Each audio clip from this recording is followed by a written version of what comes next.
Vice-Chancellor, Sri Shankar Ji, Mrs. Sukanya Shankar, Ms. Anushka Shankar, Mr. John McCarthy, immediate past Australian High Commissioner to India, and ladies and gentlemen. On behalf of the University, I extend to you a very warm welcome to this afternoon's special conferring of a Doctor of Laws honoris causa on a remarkable person, Ravi Shankar, the legendary sitarist and composer. He is India's most esteemed musical ambassador and a singular phenomenon in classical music worlds in the East and the West, a man who brings the two worlds together.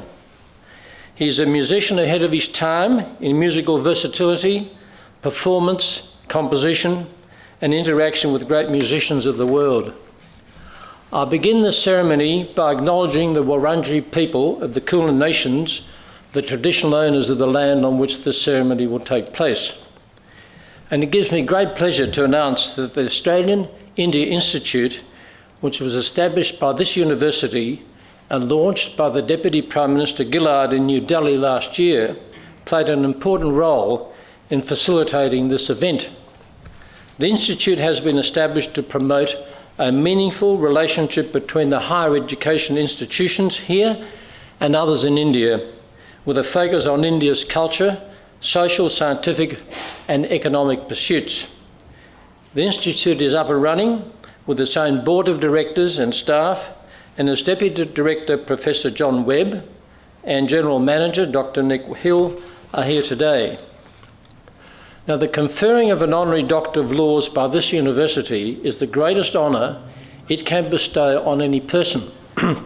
It is awarded infrequently and only to persons who have made an outstanding contribution to society. There can be few more deserving to receive this honour than Ravi Shankar, whose outstanding contribution to music in India and the world will be briefly summarised by our Vice-Chancellor, Professor Glenn Davis. I say briefly summarised advisedly because to recount all the outstanding achievements and contributions of this remarkable man would not only embarrass him, but will take a considerably longer time, I'm sure, than Ravi Shankar would want to sit through. Now, I will be conferring the Doctor of Laws honoris causa on Ravi Shankar by virtue of the authority vested in me by the Council of the University. And I now call on Professor Jeff Stevens, President of the Academic Board, to certify the entitlement to this degree.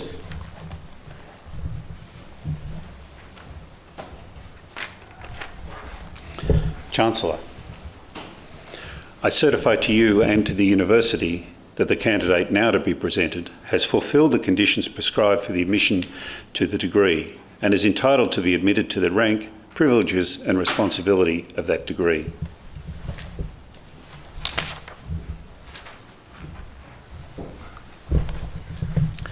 By virtue of the authority committed to me, I shall present Ravi Shankar a certificate of admission to the degree of Doctor of Laws, honoris causa, and by so doing shall admit him to the rank, privileges and responsibilities of that degree.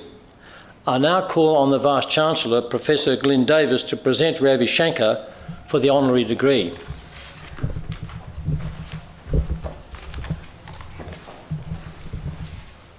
Chancellor Alex and Elizabeth Chernoff, Pandit Ravi Shankar, Sukhiana and Asuka, ladies and gentlemen. When George Harrison passed away in 2001, the American composer Philip Glass wrote in the New York Times, "I see the great musical adventure of our time as the emergence of a world music culture which crosses lines of geography, race and gender."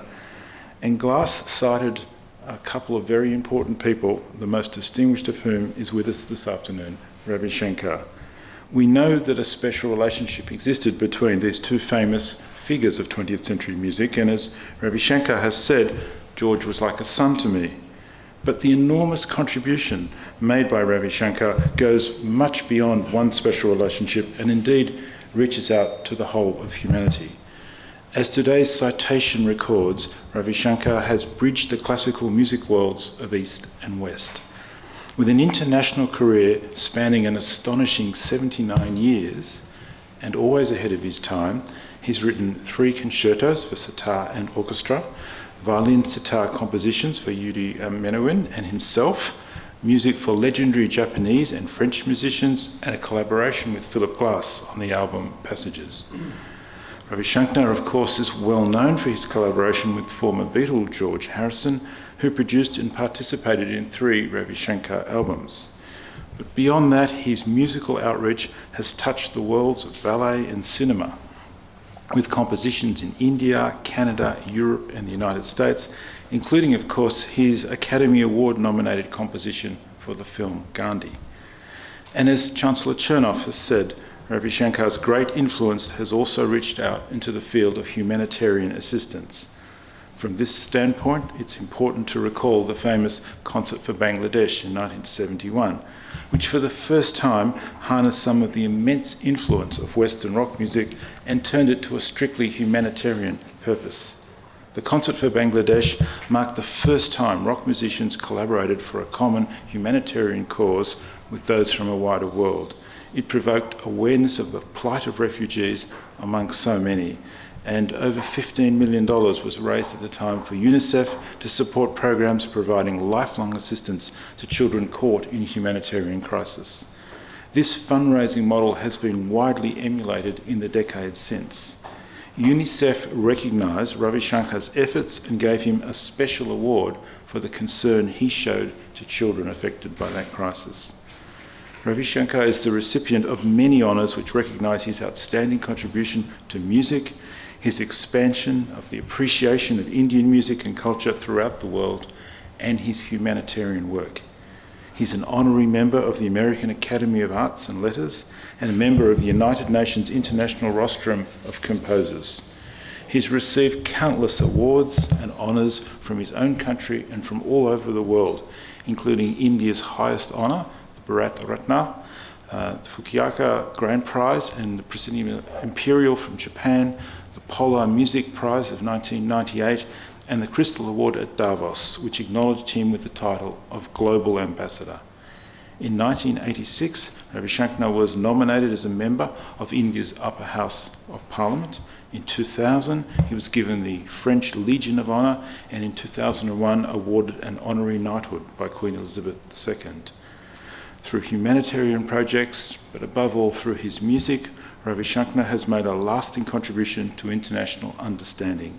This is a cause we embrace and celebrate in Australian universities, and today it is a great pleasure for the University of Melbourne to bestow on you, Sri Ravi Shankar, our highest honour, the Doctor of Laws honoris causa.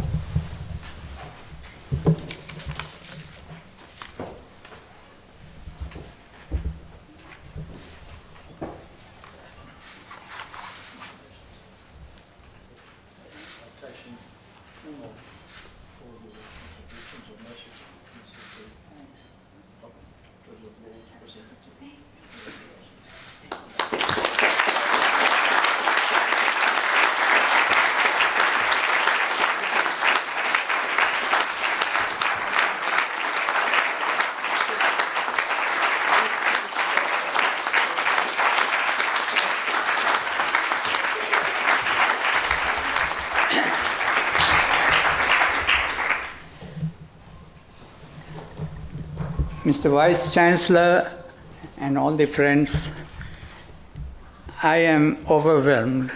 I feel so humbled by this awesome doctorate of law. My father, of course, was a lawyer. He was barrister at law in the Privy Council in London. But me and law, I can't even argue with my wife or my 2 daughters. They always win the case. Though I have the last word, I always say, "You are right, my dear." Anyway, I don't know what to say really, excepting that I'm deeply grateful for this honor that I have been, and thank you.